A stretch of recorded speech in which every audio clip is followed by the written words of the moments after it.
Hi, I'm Jeff Tucker, Principal Economist at Windermere Real Estate, and this is a local look at the July 2025 data from the Northwest MLS. After a bit of roller coaster in the second quarter following the April rollout of Trump's tariffs, July just looked slow and steady, especially in sales.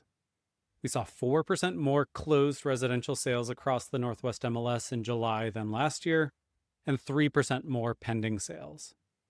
On the supply side, there were 12% more new listings than July of last year, and the month ended with 36% more active listings than last July. Those are both almost identical to the pace of growth that we saw in June. Finally, the most steady number across the Northwest MLS was median sale price, which was exactly the same as last July at $675,000. The growth of active listings has been weighing down price appreciation and has now brought it down to zero. So this is yet more data showing a market where buyers are gaining negotiating leverage. So now I'll take a closer look at the 4 counties encompassing the greater Seattle area.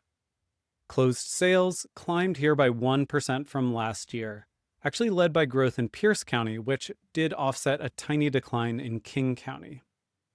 Median sale prices were exactly flat year over year here in King County at exactly $1 million, up 10% in Kitsap to almost $600,000, up 1% in Pierce, and down 2% in Snohomish County. Looking ahead, pending sales climbed a modest 1% across the region, including a 2% gain in King County.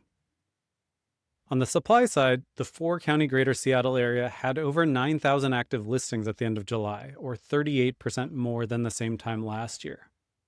This is continuing the deceleration in inventory growth since we had 45% year-over-year gains back in May. Most of the deceleration is thanks to King County itself, where inventory was up 50% just a couple months ago. So all in all, this market looks to me like a return to a new normal where buyers have gained the upper hand, at least enough to grind price appreciation to a halt, although not nearly as much as it would take to actually bring prices down the way buyers would like. Inventory is still up, but it's not accelerating toward a glut.